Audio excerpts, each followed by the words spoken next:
اعوذ باللہ من الشیطان الرجیم بسم اللہ الرحمن الرحیم۔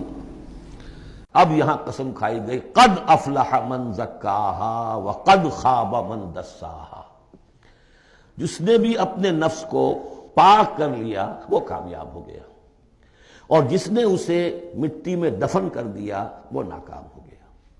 اصل مضمون یہ ہے، مرکزی دو آیات، کہ انسان کے پاس کوئی ایک امانت ہے، اس کا ایک نفس ہے جو اللہ نے اسے دیا ہے۔ اس نفس کو جس نے پاک کر لیا، سنوار لیا، بنا لیا، جس کے لیے ہم مختلف الفاظ استعمال کرتے رہے ہیں، تعمیر سیرت، تعمیر خودی، کریکٹر بلڈنگ، ایک انسان اپنی شخصیت کو بناتا ہے۔ تو جس نے تو صرف بنانا، لیکن اس کے علاوہ پاک کرنا، بنانا اس معنی میں کہ تمام رذائل سے اس کو پاک کیا جائے اور فضائل سے اسے سنوارا جائے، اسے منور کیا جائے، مزین کیا جائے۔ تو جس نے اپنے نفس کو پاک کر لیا، مزین کر لیا، فضائل سے مرصع کر لیا، مسجع کر لیا، وہ کامیاب ہو گیا۔ خواہ یہاں پر اس کے پاس جائیداد نہ بنی ہو، دولت اس کے پاس جمع نہ ہوئی ہو، دنیا والے اس کو جانتے بھی نہ ہو، وہ غیر معروف آدمی ہو، کچھ بھی ہو، یعنی ایک معیار ہے کامیابی ناکامی کا جو ہم لوگوں کے سامنے رہتا ہے۔ کامیاب کون ہے؟ زیادہ پیسے والا، زیادہ دولت والا، جو زیادہ پروفیشن میں شائن کر گیا، بزنس میں آگے نکل گیا، کسی بھی اعتبار سے۔ لیکن اس میں زور ہے قد افلح من زکاہا، اصل میں کامیابی اور فلاح تو اس کی ہے۔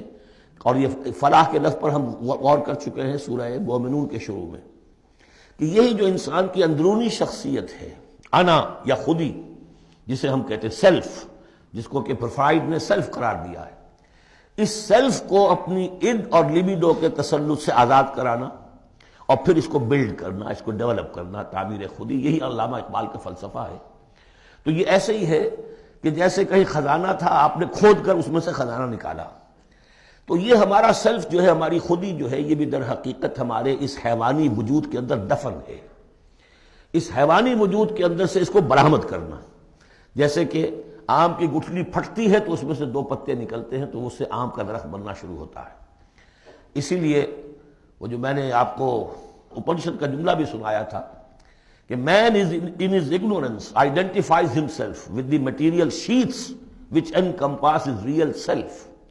اصل خودی، اصل انا، اصل میں وہ کون ہے؟ یہ میرا وجود ہے، یہ میرا جسم ہے، یہ میرے ہاتھ ہے، یہ میرے پاؤں ہیں، لیکن میرا میں ایک پوزیسو موڈ میں ایک پروناؤن آیا ہے، تو جو پوزیس کر رہا ہے جسم کو وہ کون ہے؟ وہ ایک اس کی اندرونی لطیف شخصیت ہے، اسے انا سے، خودی سے، سیلف سے تعبیر کرتے ہیں، اور در حقیقت وہ عبارت ہے اس روح سے کہ جو اللہ تعالیٰ نے پھونکی ہے اس میں، وَنَفَخْتُ فِيهِ مِن رُوحِي۔ تو اس مٹی کے ڈھیر میں اس روح کو ڈالا گیا ہے، اس کو برآمد کرنا اور اس کو بنانا اور سنوارنا، یہ ہے اصل کام انسان کا۔ جو اس میں کامیاب ہو گیا وہ کامیاب ہو گیا۔ اور دسا یدسو ہم پڑھ چکے ہیں کہ جب کسی شخص کے ہاں اس زمانے میں، اس معاشرے میں کوئی خوشخبری آتی تھی کہ بچی پیدا ہو گئی ہے، تو ایک تو منہ چھپاتا پھرتا تھا وہ کہ بیٹی ہو گئی، میں بیٹی کا باپ شمار ہوں گا، اور سوچتا رہتا تھا کہ اسے میں اپنے پاس رکھوں، ام یدسھا فی التراب، یا اسے جا کے میں مٹی میں دباؤں۔ تو دسا یدسو، دبا دینا۔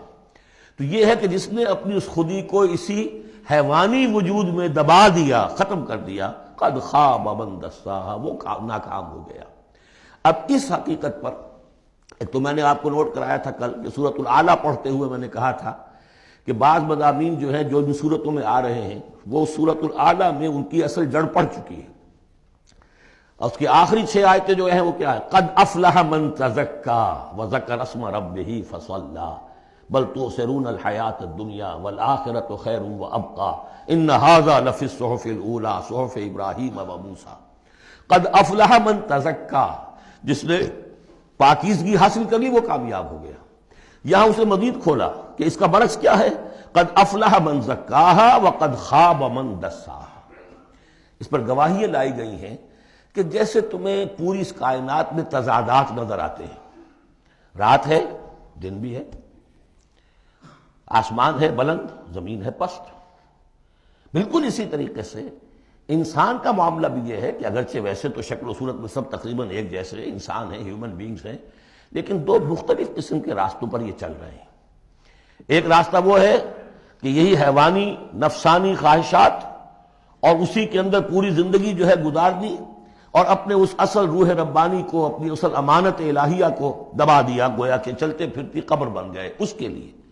حیوان انسان چل رہا ہے، لیکن وہ انسان جو ہے وہ روحانی وجود اس کا وہ اس کے اندر دفن ہو چکا ہے۔ تو قد خواب من دساہا قد افلح من زکاہا، اس پر یہ ساری قسمیں کھائی گئی ہیں۔ سورج ہے تو اس کے ساتھ چاند ہے، دن ہے تو اس کے ساتھ رات ہے، اسی طریقے سے آسمان ہے تو اس کے ساتھ زمین ہے۔ اور یہ جو نفس انسانی ہے اسے اللہ نے بڑا سنوارا ہے، بنایا ہے۔ اس نفس کے اندر بھی ایک ودیت کر دیا ہے نیکی اور بدی کا شعور۔ یہاں لفظ روح نہیں آیا، نوٹ کر لیجیے اسے، وَنَفْسٍ وَمَا سَوَّاهَا، یعنی جو یہ نفس انسانی ہے اس کے اندر بھی ایوولوشن ہوئی ہے۔ یہ نفس جو ہے اڈ یا لیبیڈو، یہ گدھے میں بھی ہے، کتے میں بھی ہے، گھوڑے میں بھی ہے، شمپنزی میں بھی ہے، لیکن یہ سارا نفس کا بھی تو ایوولوشن ہوا ہے۔ اس ایوولوشن کا مرتبہ آیا ہے انسان میں آ کر، وہ یہ ہے کہ انسان میں اس کے اندر ایک حس پیدا ہو گئی ہے، مورل سینس، کہ کچھ چیزوں کو وہ سمجھتا ہے کہ یہ بری ہیں، کچھ چیزیں اچھی ہیں۔ اور یہ اتنا یونیورسل کانسیپٹ ہے کہ جس کو یوں سمجھیے کہ جس معاشرے میں جائیے سچ بولنا اچھا ہے، جھوٹ بولنا برا ہے۔ یہ کبھی ایسا نہیں ہوا کسی نے کہا ہو کہ جھوٹ بولنا اچھا ہے، سچ بولنا برا ہے۔ وعدہ کر کے پورا کرنا اچھا ہے، وعدہ خلافی کرنا برا ہے۔ جو شخص وعدہ خلافی کر رہا ہوتا ہے وہ بھی جانتا ہے کہ میں برا کام کر رہا ہوں، میرا اس کا ضمیر اس وقت اس کو ملامت کر رہا ہوتا ہے، جس کی قسم کھائی گئی ہے، لا اقسم بیوم القیامہ ولا اقسم بالنفس اللوامہ۔ یہ تمہارے اپنے اندر جو ہے، مائی کانشنس از پنچنگ می بھائی، کہ تمہارے اندر ایک اخلاقی حس ہے۔ یہ اخلاقی حس نفس انسانی میں ودیت شدہ ہے۔ روح میں جو کچھ ہے وہ تو اور بڑی شے ہے۔ روح انسانی میں تو معرفت خداوندی ہے اور محبت خداوندی ہے، دونوں چیزیں روح انسانی کے اندر موجود ہیں۔ ابھی یہاں سے نفس کی بات ہو رہی ہے۔ جیسے عالم خلق کے تمام جو مظاہر ہیں ان کو بیان کیا جا رہا ہے، سورج اور چاند عالم خلق کی چیزیں، عالم امر کی نہیں ہیں۔ رات اور دن عالم خلق کی چیزیں ہیں، آسمان اور زمین عالم خلق کی چیزیں ہیں۔ نفس بھی عالم خلق کی شے ہے، روح ہے عالم امر کی شے۔ تو نفس انسانی بھی نفس حیوانی سے ممتاز ہے بئی معنی کہ اس میں وہ ایک مورل سینس موجود ہے، جس کی بنا پر اس کے اندر یہ شعور ہے، ودیت شدہ، الہام شدہ، الہمہا، الہام کر دیا اس میں کہ کچھ چیزوں کو وہ جانتا ہے یہ خیر ہیں اور کچھ کو جانتا ہے یہ شر ہے۔ اسی لیے قرآن مجید نے کثرت سے جو لفظ استعمال کیا ہے وہ معروف اور منکر۔ معروف وہ جو جانی پہچانی شے نفس انسانی جانتی ہے کہ یہ چیز اچھی ہے، منکر وہ جس سے کہ نفس انسانی اباح کرتا ہے، یہ کیا ہے، یہ نہیں ہونا چاہیے، یہ فطرت اس کے اندر موجود ہے، سرشت کے اندر۔ اب مرحلہ صرف یہ ہے کہ جب یہ بنیادی بیج تو اللہ نے تمہارے نفس میں ڈال دیا، اب اسے پروان چڑھانا تمہارا کام ہے، اسے آگے بڑھاؤ، پروان چڑھاؤ عمل صالح سے۔ الیہ یصعد الکلم الطیب والعمل الصالح یرفعہ، اچھا کلام ہو، اچھی بات ہو، اس کے اندر اوپر اٹھنے کی، اللہ کی طرف بڑھنے کی صلاحیت تو ہے، لیکن عمل صالح اس کے ساتھ ہوگا تو وہ اوپر اٹھے گا۔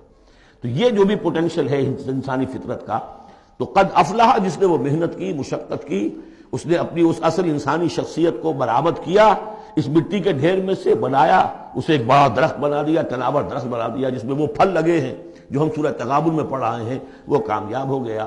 اور جس نے اس کو دبائے رکھا، وہ مٹی ہی کی زندگی میں اور جو جسمانی وجود ہے اسی کے تقاضوں کو پورا کرنے میں لگا رہا، وہ غائب ہو گیا، ناصب۔ اب اس کے بعد یہ کہ یہ معاملہ جس طرح انڈیویجولز کا ہوتا ہے ایسے ہی کسی معاشرے کا بھی ہوتا ہے۔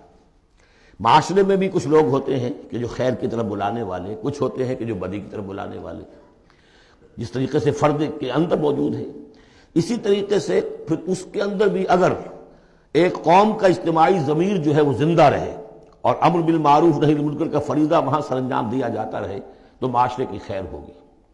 اور اگر اخلاقی حس بحیثیت مجموعی اس درجے کمزور ہو جائے کہ قوم کا اجتماعی ضمیر مردہ ہو جائے اور پھر اسے حس ہی نہ رہے، وائے ناکامی متائے کارواں جاتا رہا، کارواں کے دل سے احساس زیاں جاتا رہا، وہ احساس ہی نہ رہے اجتماعی سطح پر کہ یہ بدی ہے اور یہ برا کام ہے، یہ منکر ہے، تو پھر وہ تباہ ہوتی ہے۔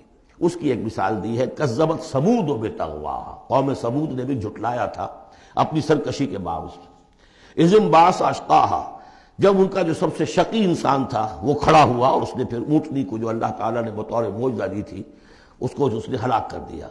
قال لهم رسول اللہ ناقۃ اللہ وسقیاہا، ان سے کہہ دیا تھا اللہ کے رسول نے کہ دیکھو یہ اللہ کی اونٹنی ہے اور اس کا پانی پینے کی جو باری کا دن ہے اس میں کوئی گڑبڑ پیدا نہ کرنا. فَكَذَّبُوهُ فَعَقَرُوهَا، انہوں نے اسے جھٹلا دیا اور اس کی کونچیں کاٹ ڈالی. فَدَمْدَمَ عَلَيْهِمْ رَبُّهُمْ بِذَنبِهِمْ، تو الٹ پڑا اللہ تعالیٰ کی طرف سے ان پر عذاب ان کے گناہ کی پاداش میں. فَسَوَّاهَا، اللہ نے سب کو برابر کر دیا. وَلَا يَخَافُ عُقْبَاهَا، اور اللہ تعالیٰ کو اس کا کوئی ڈر نہیں کہ اس کا کیا نتیجہ نکلے گا. اس کی مخلوق تھی، انہوں نے ختم کر دیا اور مخلوق کو وہ لے آئے گا. تو انفرادی اور پھر اجتماعی، ان دونوں چیزوں کو اس صورت کے اندر جمع کر دیا گیا. صدق اللہ العظیم.